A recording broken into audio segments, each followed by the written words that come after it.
किया है कि वो चाहती हैं कि जो विपक्षी दल है वो एक साथ एकजुट हो, लेकिन कहीं ना कहीं वो उसमें कांग्रेस को नहीं देखती है। वहीं दूसरी ओर नीतीश कुमार चूंकि हाल ही में ही कांग्रेस नेताओं से मिलकर आए हैं, तो चुनौतियां जो है काफी सारी है सामने, और चुनौती उनके लिए सबसे बड़ी ये होगी कि विपक्षी दलों को अगर एक साथ करना है तो उसमें सहमति कैसे मिलेगी, और अगर कांग्रेस को एक साथ लेना है तो कई ऐसे रीजनल पार्टीज हैं जो आपत्ति बता रहे हैं और साथ ही उनको जो है नहीं जाना है कांग्रेस के साथ। तो कुल मिलाकर जो है इन तमाम मुद्दों पर आज सोच विचार होगा।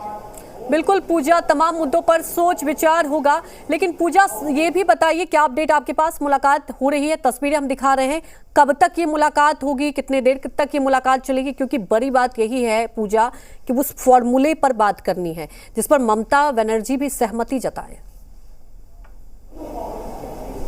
बिल्कुल अंजलि, हमने हाल ही में ही देखा है कि पिछले 2 महीनों में 2 हाई प्रोफाइल विजिट्स हुए हैं पश्चिम बंगाल में। तृणमूल कांग्रेस सुप्रीमो ममता बनर्जी से मिलने सबसे पहले समाजवादी पार्टी के चीफ जो है अखिलेश यादव पहुंचे थे, और उसके बाद हमने देखा कि कुमार स्वामी भी यहां पर पहुंचे, और सबका जो यहां पर मुद्दा था यहां पर बातचीत और मुलाकात का वो यही था कि 2024 में किस तरह विपक्षी दल जो है वो एक साथ एकजुट होकर बीजेपी के खिलाफ मोर्चा खोले। अब उसके बाद हम देख रहे हैं कि नीतीश कुमार और तेजस्वी यादव का यहां आना और उसी मुद्दे पर बातचीत होना साफ तौर पे ये दर्शाता है कि आखिरकार 2024 के चुनाव को लेकर विपक्षी दल कितना सीरियस है, क्योंकि तमाम रीजनल पार्टीज ने जो है एक तरह से बीजेपी के खिलाफ मोर्चा खोल दिया है और ये बोला है कि वो किस तरह जो अलग अलग राज्यों में रीजनल पार्टी स्ट्रांग है उनको साथ लेकर जो है आने वाले चुनाव में आगे बढ़ेंगे।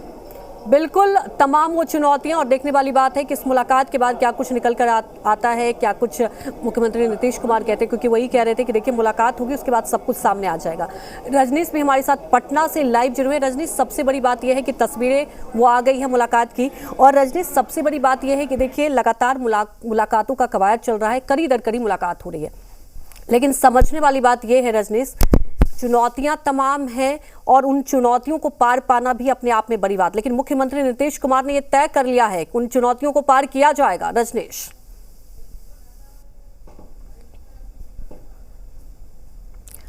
क्या आप हमें सुन पा रहे हैं? जी, कोई रास्ता निकलता है और बिल्कुल मैं सुन पा रहा हूं। और यहाँ पे जो तस्वीर है ममता बनर्जी के साथ मुख्यमंत्री नीतीश कुमार और बिहार सरकार में मंत्री संजय झा और उप मुख्यमंत्री तेजस्वी यादव, इन चारों लोगों की बैठक जो है यहाँ पे हो रही है। और यहाँ से मुख्यमंत्री नीतीश कुमार के साथ तेजस्वी यादव, संजय झा और साथ ही साथ 2 डीएसपी रैंक के अधिकारी जो है वो गए थे, और इसके अलावा तेजस्वी यादव के जो सहयोगी हैं वो भी साथ में। तो अब जो बैठक चल रही है उसमें मुख्य विषय वस्तु यही है कि कैसे इसे मूर्त रूप दिया जाए। हालांकि पश्चिम बंगाल की स्थिति अगर आप देखें तो वहाँ पे 3 धुरी जो है पॉलिटिकल अभी के समय में वो महत्वपूर्ण है, और जो लेफ्ट और कांग्रेस है वो एक साथ चुनाव में जाने की तैयारी में है, जबकि ममता बनर्जी की टीएमसी जो है और एक और जो बीजेपी है वो है ही है।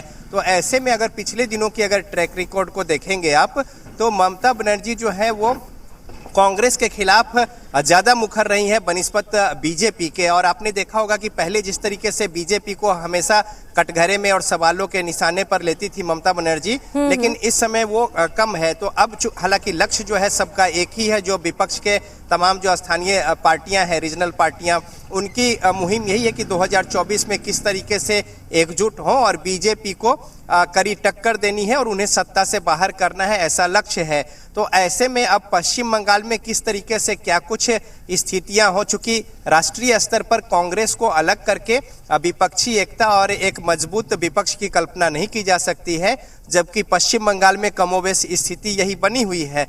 तो यही महत्वपूर्ण है कि दिल्ली से जब लौटने के बाद खासे उत्साहित मुख्यमंत्री नीतीश कुमार और तेजस्वी यादव के साथ पहुंचे हैं नवान्न में उनकी जो बैठक हो रही है। इस बैठक में कैसे विपक्ष मजबूत हो, 42 सीटों का सवाल है, और बीजेपी भी यहाँ पे मजबूत स्थिति में आ पहुंची है। 2 सीट से अब 18 सीट की स्थिति में है। अगर पिछले चुनाव को देखेंगे वो ऐसे में, तो उनको रोकना, कर्टेल करना और साथ ही साथ एकता को मजबूत करना, इस कोशिश कवायद के तहत यहाँ पे मुख्यमंत्री नीतीश कुमार जो पहुंचे हैं उनकी बातचीत जो है वो शुरू हो गई है। तो अब क्या कुछ निकल कर सामने आता बिल्कुल, है, ये इस पर महत्वपूर्ण लगातार होगा। हमारी और नजरें उसके भी बाद रहेंगी रजनीश, लेकिन इसी बीच एक तस्वीर भी निकल कर आई है, हम दर्शकों को दिखा भी रहे हैं कि शॉल देकर सम्मानित भी किया गया एक दूसरे को। हालांकि देखिए, नीतीश कुमार और ममता बनर्जी की बात की जाए, रजनीश लगातार आप भी देखते रहे हैं कि एक अच्छी ट्यूनिंग भी रही है और लगातार आप देख रहे हैं कि एक दूसरे के मंच के साथ भी साझा किया। लेकिन चुनौती इसलिए बड़ी हो जाती है कि इस बार कांग्रेस के साथ और जेडीयू देखिए लगातार इस पक्ष में रही है कि अगर विपक्ष एकजुट होगा, कांग्रेस के बिना संभव नहीं।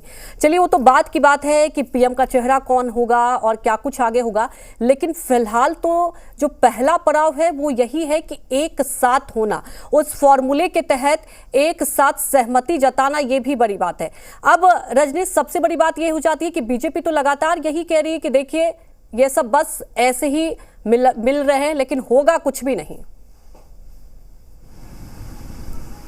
हाँ, देखिए, मुख्यमंत्री नीतीश कुमार की ममता बनर्जी के साथ अच्छी ट्यूनिंग है, इसमें कोई दो राय नहीं है। और लालू प्रसाद के साथ भी उनकी अच्छी बनती छनती है।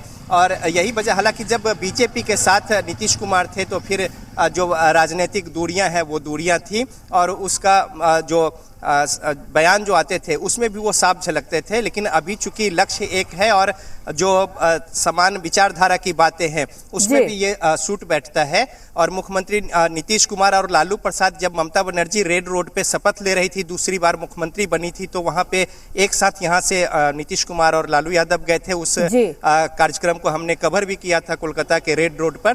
तो अच्छी ट्यूनिंग है और यही वजह है कि जब ऐसी कोई बातें होती हैं तो फिर चाहे ममता बनर्जी हो या फिर तेजस्वी यादव हो या नीतीश कुमार हो, और यही वजह है कि अपना जो एक व्यक्तिगत प्रभाव है और जो लाइक माइंडेड विचारधारा की बात है, इस बात को लेकर वहां पे पहुंचे हैं कि कैसे बीजेपी को रोका जाए। और उसी कड़ी में ये बातचीत यहाँ पे चल रही है और उसमें उम्मीद जताई जा रही है कि कोई ना कोई एक रास्ता या फॉर्मूला जो है स्थानीय स्तर पर जो मजबूत पार्टियां हैं वो दूसरे को अपने स्तर पे वो समायोजित करे, इस तरीके के फॉर्मूले की भी बात हो रही है। तो लिहाजा फलाफल किस तरीके से होगा, हालांकि बीजेपी निशाना साध रही है, लेकिन महागठबंधन के घटक दल भी अपने तरीके से कह रहे हैं कि अगर ऐसी कोई बात नहीं तो फिर उन्हें इस तरीके से परेशानी बीजेपी की क्यों बढ़ी हुई है जब ये दौरा कर रहे हैं। तो राजनीतिक बयानबाजी पक्ष और विपक्ष की बिल्कुल बयानबाजी हो भी रही है रजनीश, और इसे लेकर लगातार रिएक्शन भी आ रहे हैं। हम अपने दर्शकों को सुना देते हैं कि राजनीतिक गलियारों में क्या कुछ चर्चा हो रही है। माननीय नीतीश कुमार जी ने जो बिहार में प्रयोग किया, महागठबंधन बनाकर गैर भाजपा दलों की एकजुटता तय किया और 2024 के लोकसभा चुनाव का यह लक्ष्य तय किया कि गैर भाजपा दलों को एकजुट करना है, तो स्वाभाविक है उस मुहिम में कांग्रेस के माननीय राहुल गांधी जी से, मल्लिकार्जुन साहब से, अरविंद केजरीवाल जी से, अब ये दूसरे दौर में चरण में इन लोगों से बात हो रही है। तो स्वाभाविक है इसके तो व्यापक सकारात्मक असर की होंगे और मील का पत्थर होगा। नहीं तो बेचैनी क्यों भाजपा में, भाजपा बेचैन क्यों हो जाती है? 45 एमएलए की पार्टी जेडीयू और उसके नेता ज्यों ही निकलते हैं दिल्ली तक के पूरी राजनीति में घबराहट बढ़ जाती है। तो इस यह मुहिम निश्चित रूप से सफल होगा।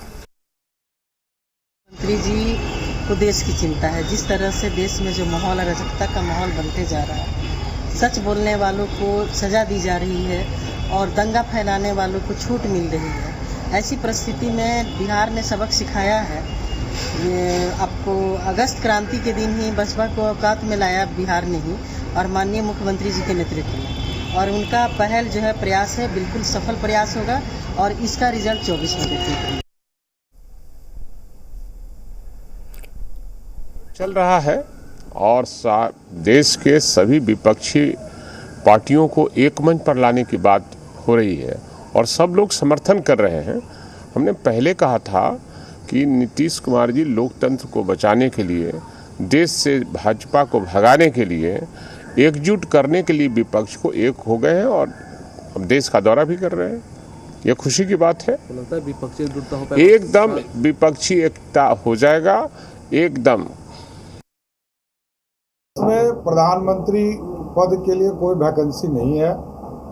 देश के यशस्वी प्रधानमंत्री आदरणीय नरेंद्र मोदी जी के नेतृत्व में पूरा देश बढ़ रहा है, पूरा देश संगठित है। और जो लोग ये प्रचार करते हैं संविधान खतरे में है, 9 साल हो गए और 9 साल में सभी चीज़ों को बचाने का काम नरेंद्र मोदी जी की सरकार ने किया। मुगलों का तुष्टीकरण नहीं होगा, अंग्रेजों का तुष्टीकरण नहीं होगा, और अल्पसंख्यक के नाम पर जो आरक्षण ले रहे हैं वो भी नहीं होगा। तो देखिए, रिएक्शन तो आपने सुन लिया और हमारे साथ लगातार रजनीश जुड़े हुए हैं। रजनीश, सबसे बड़ी बात यही है कि, और आप जिक्र भी कर रहे थे कि देखिए ये कहा जाता है कि ये जो मुलाकात हो रही है और ये सफल होगा। दूसरी तरफ बीजेपी ये बार बार कहती है, कई बार हम लोगों ने सुना है कि देखिए कोई वैकेंसी नहीं है, तो नीतीश कुमार ने कहा था ठीक है वैकेंसी नहीं है, वैकेंसी तो बनानी होगी। तो क्या लगता है आपको ये जो मुलाकात है ये वाकई सफल होगा? क्योंकि नीरज कुमार तो बिल्कुल दावे कर रहे हैं। देखिए, अब सवाल यही है कि किस तरीके से विपक्षी गोलबंदी जो है वो एकजुट होगी, क्योंकि स्थानीय स्तर पर हर जो रीजनल मजबूत पार्टियां हैं उनके अपने जनाधार है, उनकी अपनी वहां पे एक पकड़ है। अब इसे किस तरीके से सीटों में कन्वर्ट किया जाए, तो इसको लेकर आपस के जो समीकरण है उसको कैसे दूसरे पार्टियों के साथ साझेदारी करनी है, तमाम बातें हैं। ये पहले चरण की अभी कवायद है और एक आम जन में एक संकेत संदेश जो है वो सकारात्मक जाए, इस लिहाज से भी ममता बनर्जी के साथ तेजस्वी यादव और मुख्यमंत्री नीतीश कुमार की जो भेंट मुलाकात है वो महत्वपूर्ण है। और साथ ही साथ आज अखिलेश यादव के साथ लखनऊ में भी वहां पे बैठक और मुलाकात है। तो जो पहले चरण की ये पूरी कवायद है, दिल्ली में जब जितने बड़े नेता हैं तमाम विपक्ष के, बिल्कुल, और इसके बाद अखिलेश से भी मुलाकात होगी और लगातार इस मुलाकात पर सबकी निगाहें टिकी हुई है। पूजा भी हमारे साथ कोलकाता से लगातार लाइव जुड़ी। पूजा, मुलाकात चल रही है और वाकई जैसा कि आपने जिक्र भी किया कि देखिए कोलकाता में पिछले 1-2 महीने से लगातार ये आप देख रहे मूवमेंट चल रहा है, क्योंकि ममता बनर्जी की बात की जाए तो बहुत महत्वपूर्ण रखता है अगर विपक्षी एकजुटता एक होता है। तो क्या आज की मुलाकात को अगर हम समझे पूजा तो कितना महत्वपूर्ण है और क्या वाकई जो फॉर्मूला लेकर गए नीतीश कुमार कितना सफल हो पाएगा? देखिए, आपको बताएं पश्चिम बंगाल में कुल मिलाकर 42 लोकसभा की सीटें हैं, तो वो उन राज्यों में आता है जहां पर लोकसभा की सीटें कहीं ज्यादा है।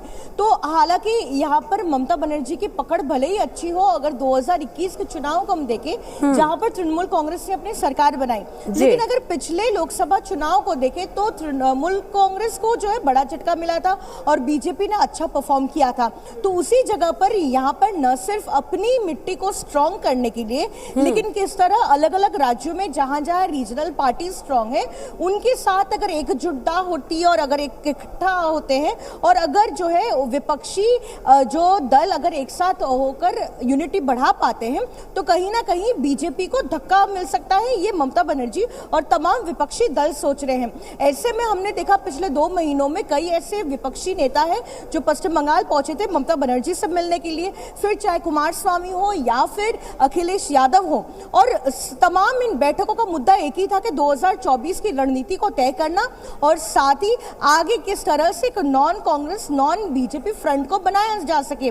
लेकिन जहां तक नॉन कांग्रेस फ्रंट की बात है, तृणमूल कांग्रेस की तरफ से यह साफ कर दिया गया है कि विपक्षी एकता में वो कांग्रेस को नहीं देखते हैं। लेकिन अगर नीतीश कुमार की बात करें तो हमने देखा है हाल ही में ही वो दिल्ली गए थे और साथ ही कांग्रेस नेताओं से वो मिलकर आए हैं। तो कहीं ना कहीं चुनौती नीतीश कुमार के लिए भी कई गुना ज्यादा है अगर वो कांग्रेस को ऑन बोर्ड लाना चाहते हैं अन्य विपक्षी दलों के साथ जो लगातार कांग्रेस का विरोध कर रहे हैं। तो कुल मिलाकर जो है वो अलग अलग राज्य जा रहे हैं, क्योंकि यहाँ कोलकाता आने के बाद फिर वो लखनऊ जाएंगे, अखिलेश यादव से मिलेंगे।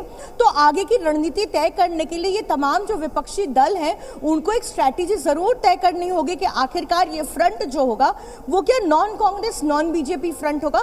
तो इन तमाम चीजों पर जो है विचार विमर्श होगा। बिल्कुल पूजा, और कुल मिलाकर देखिए एक जनता के बीच भी संदेश जा रहा है जो लगातार ये तस्वीरें निकलकर सामने आ रही है। दिल्ली में भी जब आए थे नीतीश कुमार तो देखिए राहुल गांधी के साथ भी मुलाकात हुई, फिर अरविंद केजरीवाल, एक ये भी बहुत बड़ा पड़ाव था। अब ममता बनर्जी से मुलाकात हो रही है। पूजा, सबसे बड़ी बात क्या है कि ममता बनर्जी जो कि बार बार विपक्षी एकजुटता की बात तो कहती है लेकिन कांग्रेस के बिना, अब ट्विस्ट यही है कि आज नीतीश कुमार जो कि लगातार ये कह रहे हैं कि कांग्रेस के साथ ही विपक्षी एकजुटता होगी और बीजेपी बनाम तमाम विपक्षी पार्टी। तो क्या आपको लगता है आज की ये जो चुनौती है, आज की जो मुलाकात है, वो कुछ अलग तस्वीर बयां करेगी? देखिए, मामला जो है बेहद उलझा हुआ है और नीतीश कुमार को शायद इसको सुलझाना होगा, क्योंकि जहां कई ऐसे विपक्षी दल हैं इंक्लूडिंग तृणमूल कांग्रेस और ममता